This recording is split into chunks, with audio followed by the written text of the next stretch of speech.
Ben bilmedim nefret aradan Kırdan içeyim sen arani Giydim arani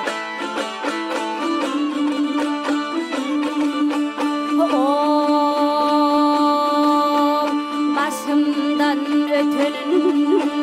beyal eyleyin Yarım için giyinmişim kararı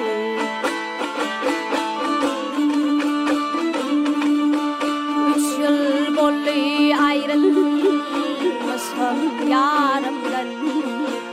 Yarım için giyinmişim kararı Giydim kararı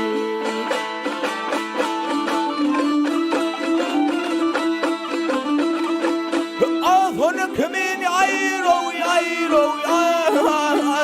Girdinin kaldırma Kararıma gül Ektim solurma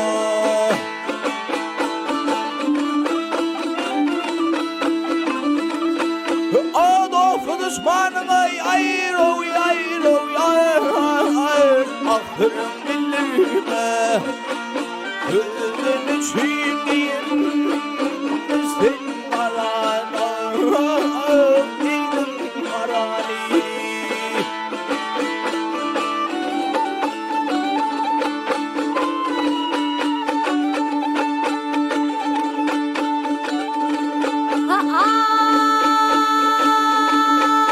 Ay kurban olam yarın yayro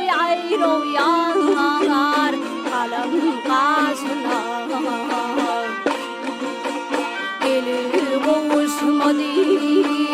beni kuşuna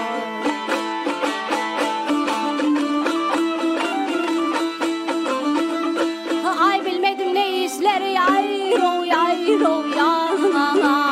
Düştü başıma Yarım için giyinmişim kararı Giydim kararı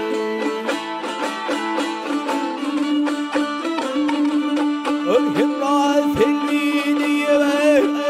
Köpçekli ahi Maradı bir fine Kadir alahi